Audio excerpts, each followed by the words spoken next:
¿Qué es la hipertensión pulmonar? La hipertensión pulmonar es un diagnóstico en sí que está establecido por cateterismo cardíaco derecho, ¿no? Porque yo mediante la ecografía o clínicamente yo puedo decir probabilidades de hipertensión pulmonar, porque yo en sí, para que diga que una persona tiene hipertensión pulmonar, debo haberla evaluado a través de un cateterismo cardíaco derecho. ¿Por qué? Porque en el cateterismo cardíaco derecho yo voy a medir la presión de la arteria pulmonar media.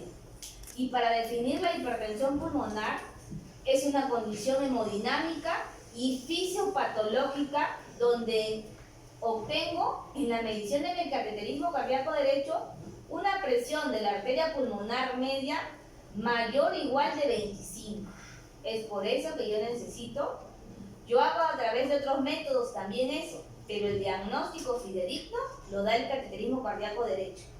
La hipertensión pulmonar puede encontrarse en múltiples condiciones clínicas, pero tiene que darme una presión arterial media como mínimo mayor de 25 en el reposo. La hipertensión arterial pulmonar, va a pertenecer al grupo 1 y es la que comúnmente pensamos que son todas, ¿no? Es una condición clínica caracterizada por la presencia de hipertensión precapilar y resistencia vascular pulmonar mayor a 3 unidades de Wood y que no hay causa o no existe causa o hipertensión por otra cosa más que por enfermedad pulmonar o no hay por tromboembolia crónica u otras causas, ¿no? Es decir, miren, aquí cuando vamos a ver los criterios de definición hemodinámica de hipertensión pulmonar, vamos a ver la hipertensión pulmonar, presión de la arteria pulmonar mayor o igual a 25 en todos los tipos. Cuando es precapilar, ¿a qué le llamamos precapilar? Cuando la presión en cuña es menor o igual a 15 y hay 5 grupos. Hipertensión arterial pulmonar, hipertensión pulmonar por enfermedad pulmonar, miren esto, ¿no? Este es arterial, por la arteria pulmonar y una lesión en la vasculatura de la arteria pulmonar y por eso me da hipertensión pulmonar. Hipertensión pulmonar por enfermedad pulmonar como una EPOC, hipertensión pulmonar por tromboembolia crónica como hemos visto, o hipertensión pulmonar de causa no conocida múltiple, es el grupo 5.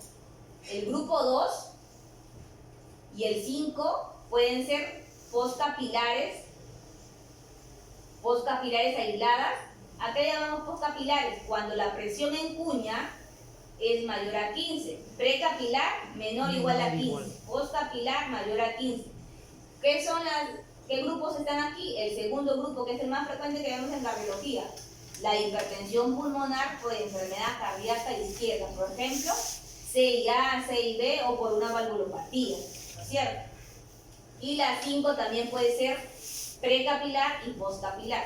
Entonces no hay que confundir hipertensión arterial pulmonar con la clínica, con el diagnóstico que es hipertensión pulmonar, porque la hipertensión pulmonar tiene 5 grupos clínicos y su primer grupo clínico es la hipertensión arterial pulmonar.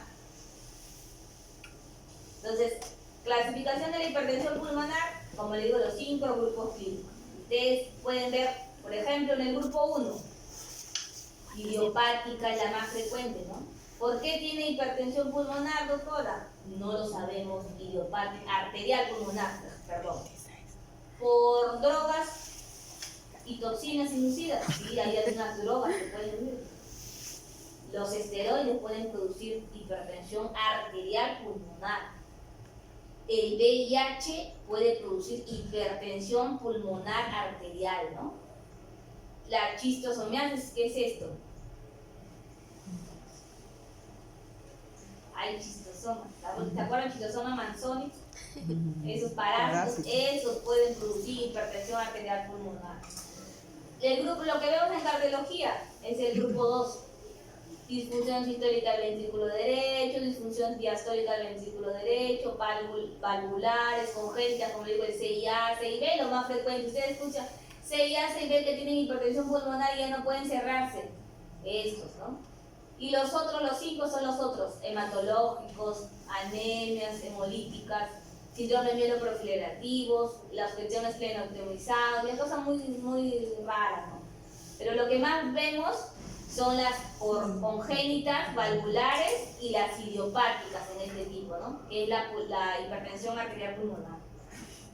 Ahí están los 5 grupos para que no se confundan. ¿Y cómo hago el diagnóstico de esta enfermedad? Tengo que hacer una de... ¿Cuál es el síntoma más frecuente que viene el paciente con hipertensión pulmonar? La disnea. No, es el síntoma. Ya vamos viendo que la disnea se presenta en muchas patologías. Por eso que le dije, disnea no es igual a insuficiencia cardíaca. Disnea puede estar en la hipertensión pulmonar, en el tromboembolismo pulmonar, ¿no? Entonces, el siguiente... Paciente se fatiga, hay un dolor torácico atípico, tipo punzada, siempre te dice, hay un dolor que me punza, que me atrasa en la espalda, entre las escápulas. Síncope es muy frecuente también. Presíncope, palpitaciones, edemas. ¿Por qué hay edemas? Porque puede ir a la falla derecha y todo. Recuerden que la falla derecha mucho cursa con edema. Tos, porque se congestionan mis pulmoncitos. Y factores, y además de eso tengo que detectar factores de riesgo y condiciones asociadas. Si tiene VIH, si tiene colagenopatías, por ejemplo, van los lupus y las esclerodermias a hipertensión pulmonar. Por eso le hacen ecos seriados, ¿no? Ecos controles. En el examen clínico, ¿qué tengo que ver? Hay un segundo ruido aumentado, ¿no es cierto? ¿Cuál es el segundo ruido? ¿Quién está aumentado aquí? ¿El de la aorta o el del pulmonar? El de la pulmonar, porque primero, ¿quién se abre? La aorta, ¿no es cierto? Porque si se abriera el revés, ¿cómo estaría? Incrementado y desdoblado, ¿no es cierto? Porque si la aorta se abre después de la pulmonar, está desdoblado. O sea, la aorta es aquí, la pulmonar es aquí. Se abre primero mi aorta. Y si se adelanta una y se retrasa la otra, se desdobla. Eso es lo que le llamamos desdoblamiento. Entonces, y si se me incrementa mi pulmonar, está desdoblado, incrementado. ¿Y ahí qué cosa le daría el diagnóstico? De CIA. Porque el segundo ruido está aumentado e incrementado en el CIA. Pero en la hipertensión pulmonar no. Los ruidos están en su mismo lugar, no hay desdoblamiento. O sea, el primero es el aórtico, después el pulmonar. Pero sí el pulmonar está incrementado su tono, está reforzado. Su cierre es más brusco. ¿Hay un soplo tricuspidio pulmonar? Sí, porque se pueden dilatar las cavidades derechas y ellos puede haber una consecuencia de insuficiencia funcional, ¿no? Puede haber ingurgitación yugular, como la falla cardíaca derecha, edema de miembros inferiores, ascitis, soplo, hepatomegalia, ¿no? Entonces, todos esos signos podemos ver en la hipertensión pulmonar crónica. Aquí, por ejemplo, ¿qué vemos en este electrocardiograma? ¿Qué es lo que siempre escuchan cuando ustedes ven? Aquí no hay el clásico que yo les digo, ¿no? Pero hay otra cosa que es importante que les enseñé. Vean la derivada B1, B2, B3. Hay T negativas asimétricas, ¿no? De sobrecarga sistólica. O sea, hay una sobrecarga sistólica aquí en el ventrículo derecho. B5, B6 efecto está normal, porque este ventrículo derecho está normal. Hay P pulmonar. ¿Cómo es la P pulmonar? La P pulmonar es una P picuda, alta. La P mitral es ancha y mellada, ¿no? Eso no hay aquí. ¿Qué veo aquí en la radiografía de tórax en una hipertensión pulmonar? Este es un signo, ¿no? ¿Cómo vemos? Y siempre, yo sospecho. Cuando yo veo esto en la radiografía de tórax, yo sospecho que ese paciente tiene hipertensión pulmonar. Este es parte de la arteria pulmonar y hay una prominencia. Porque aquí, ¿cómo debería ser? Así, socavadito. Entonces, la arteria pulmonar probablemente esté dilatada. ¿Sí? Entonces, esto debería ser por acá. Y acá está prominencia, ¿no? Aquí, ¿qué vemos más? Cuando ustedes vean una radiografía de tórax, van a ver que el ventrículo no debe llegar hasta acá. Entonces, todo esto significa que está crecido en las cavidades derechas. Esto debería ser hasta aquí nada más. Hay un crecimiento en las cavidades. ¿Cómo está la punta aquí? Aquí se ve la aurícula derecha. Cuando está crecido el ventrículo izquierdo, ¿cómo se ve? ¿Que se va hacia abajo o se va hacia arriba su punto? Hacia abajo. Hacia abajo. Aquí, por ejemplo, ¿qué podemos ver? Está prominente, ¿no? Una parte de la arteria pulmonar. No debe estar así. Algo está pasando ahí. Le vamos a sacar exámenes, sí, a ese paciente un hemograma. ¿Por qué el hemograma? ¿Qué vería en el hemograma yo, por ejemplo? Los pacientes sin hipertensión pulmonar hacen mucha poliglobulia. Entonces, si yo, por ejemplo, veo a alguien que vive acá en Lima, ha nacido en Lima y tiene 18 de hemoglobina, claro, está raro, ¿no es cierto? No debe tener. Yo, por ejemplo, creo que vi ayer, pero usted no estaba, vi una paciente con CIA que vivía acá en Lima y tenía 18.5. Y entonces le pregunté al residente, ¿por qué tiene 18.5? Me dijo, porque le preguntó, ¿usted ha nacido, dónde ha nacido? Le dijo, aquí en Lima, en Villa Mayor Triunfo, y sus papás también aquí. Doctora, es que come mucho, no sé qué cosa me dijo, pero en ese caso era por el SHAM, pues, porque ese paciente tenía CIA y estaba haciendo hipertensión pulmonar, y las hipertensiones pulmonares hay poliglobulia, hay mucha poliglobulia. Glicemia, porque tiene que destacarse del tipo. Azoados, ¿por qué? Porque hay síndromes cardiorrenales cuando hay fallas cardíacas, hay que descartar. Prueba de función hepática para ver cuánto comprometido está esa falla cardíaca derecha, ¿no? Perfil tiroideo porque incrementa el diagnóstico. Imagínense una hipertensión pulmonar taquicárdica, peor. Enfermedades autoinmunes, sobre todo si la sospecho, porque a veces encuentran el lupus, hacen diagnóstico de lupus, que ya tiene hipertensión pulmonar, pero se les fue pues el diagnóstico por otros síntomas, ¿no? Y le tengo que hacer serología de VIH. ¿Por qué? ¿Qué me daba el VIH? ¿Qué tipo me daba el VIH?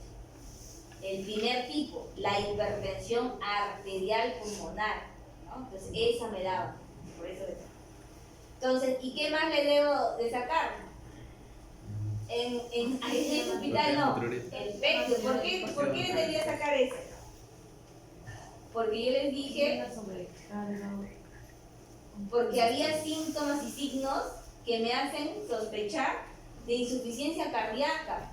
Y yo puedo decir, si no tengo la sospecha o la decisión clínica, que eso es una falla cardíaca. Sí es una falla cardíaca, pero ¿por qué? Por válvula, le puedo decir, puede ser en cuanto a insuficiencia mitral moderada, es una falla cardíaca por la falla cardíaca izquierda por la insuficiencia mitral.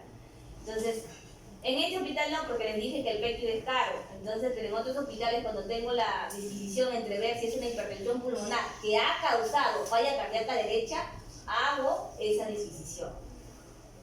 Entonces, aquí es esto lo que yo les decía. Aquí no podemos ver, pero acá hay una pared, ¿no? Imagínense que hay una pared igual que esta. Esa es la del ventrículo derecho. A ese me refería que a toda esta zona de aquí del ventrículo derecho, el signo de McConnell, en el del tromboembolismo que les dije, no se mueve o se mueve poquito. Y la punta del ventrículo derecho se mueve más. A eso se llama McConnell positivo y es un criterio para el diagnóstico de TEP. Aquí en el ecocardiograma, ¿qué veo en la hipertensión pulmonar? Que todas las cavidades derechas están dilatadas. Entonces el ventrículo derecho, la aurícula derecha están dilatadas. Y se han dilatado. Veo además que hay un ventrículo izquierdo. Aquí el septum interventricular se ha aplanado, porque esto debe ser redondito, como un cono, pero acá está aplanado por la interdependencia ventricular. Al inicio todo es en el ventrículo derecho, pero ya claudica al final de la enfermedad el ventrículo izquierdo también, porque son interdependientes. Entonces, todo paciente que yo sospecho que tiene hipertensión pulmonar, yo le tengo que pedir un ecocardiograma, porque yo puedo hacer probabilidad diagnóstica baja, media o alta de hipertensión pulmonar. Yo hago el diagnóstico de hipertensión pulmonar ¿con qué? Con cateterismo cardíaco derecho, que la gran mayoría no va y solo se queda con la eco, porque no hay posibilidad de hacerlo, ¿sabes? ¿No? Yo cuantifico con la ecocardiografía mi presión sistólica de la arteria pulmonar, esa de la que con la regurgitación tricuspidia la puedo cuantificar. Esto no le voy a preguntar, pero ¿qué hace con eso? ¿No? Entonces, Aquí veo ¿qué es lo que veo también con mi eco? Una vena cava dilatada totalmente. ¿Por qué? Cuando ustedes vean o escuchen está dilatada la vena cava inferior, es que ese paciente tiene regurgitación ya de la aurícula hacia la vena cava. Está en éxtasis, entonces su hígado está todo congestionado, va a tener transaminasas altas, ¿no? Y está todo congestionado, el hígado le va a doler, también la cápsula de Gleason se hincha y comienza a doler el hígado, ahí sí duele el hígado, ¿no?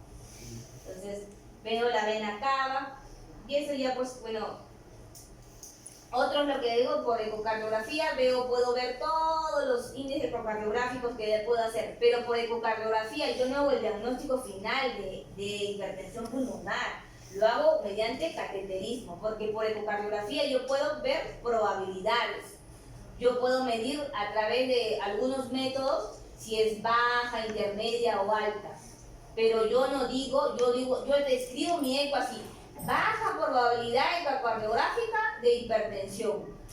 Probabilidad intermedia ecocardiográfica de hipertensión. O alta probabilidad, es lo correcto decir, ¿no? Porque yo mandarme a veces, HTP severa, por eco yo no debería poner eso, ¿no? Pero a veces van a ver eso porque ya no le pueden hacer cate derecho, entonces se queda como eso, ¿no?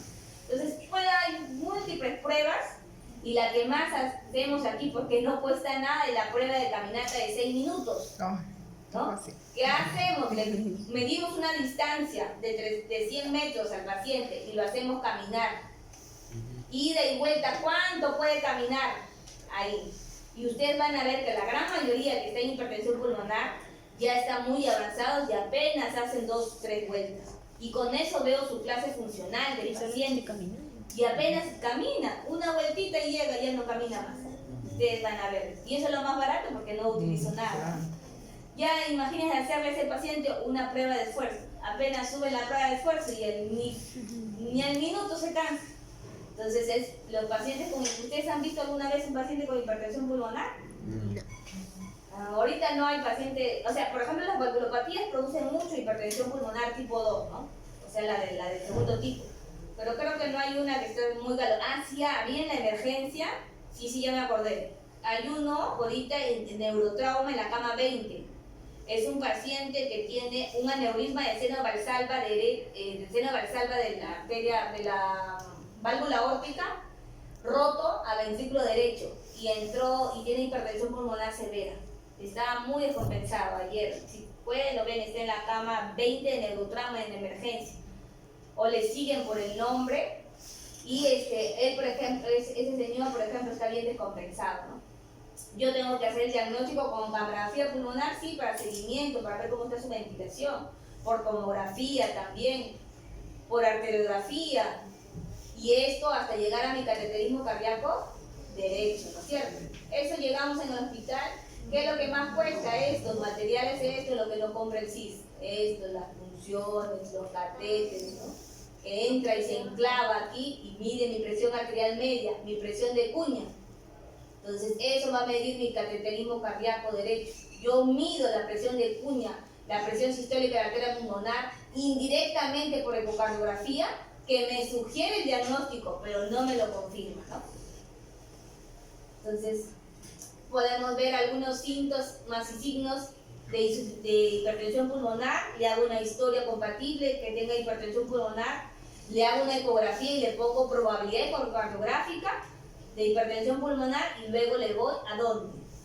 Considero otras causas, lo sigo y le doy sus otros diagnósticos. Mejor dicho, le hago seguimiento con otras pruebas, como una tomografía, un AGA. Considero que no tenga una patología valvular ni una congénita, porque es muy frecuente encontrar ahí, ¿no?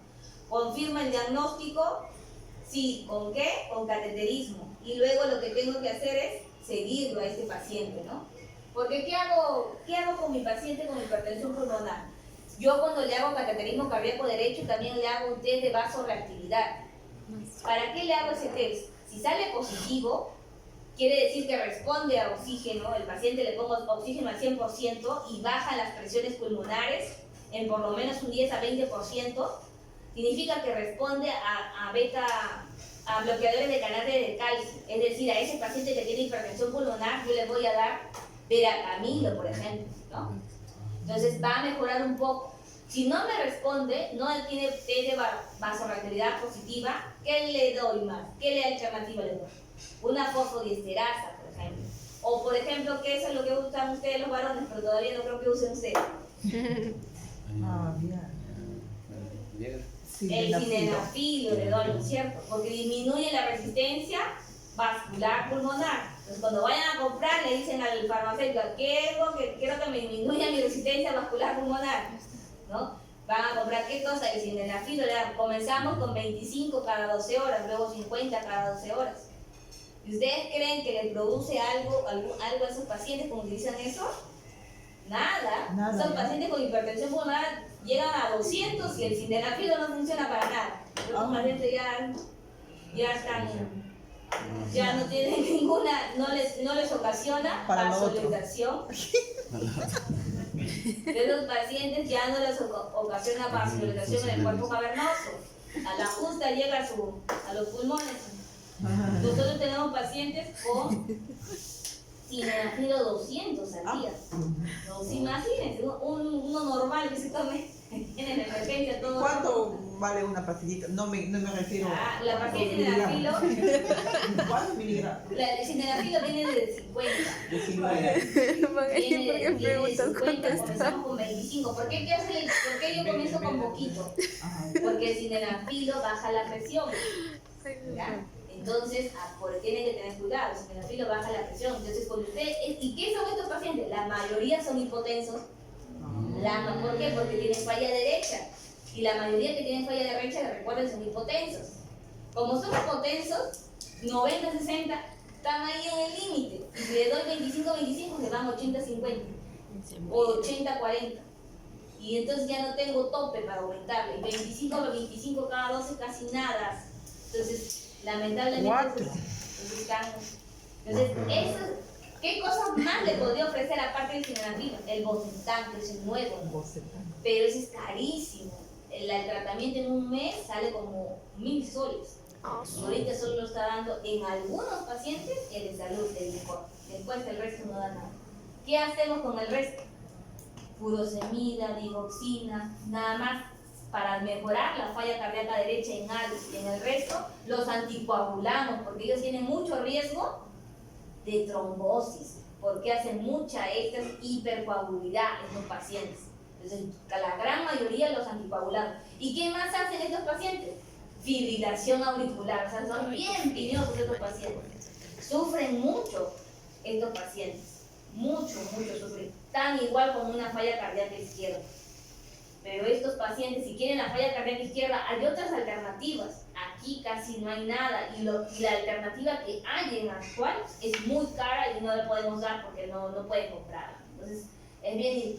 ¿Y qué pasa al final? ¿Qué tendrían que ir? Al trasplante cardiopulmonar estos pacientes, ¿no? Pero se hace en Perú, no ha habido ningún exitoso cardiopulmonar, ningún exitoso. O sea, están prácticamente condenados o desahuciados al momento en el Perú. En otros países sí se hace trasplante cardiopulmonar, pero también imagínense que tenemos que encontrar un pulmón y un corazón normal, o sea, todo ya es tan difícil. Ahora vamos a ver la última, la parte donde está sufriendo este paciente, ¿no? El cor pulmonar. ¿Han visto o han escuchado un cor pulmonar?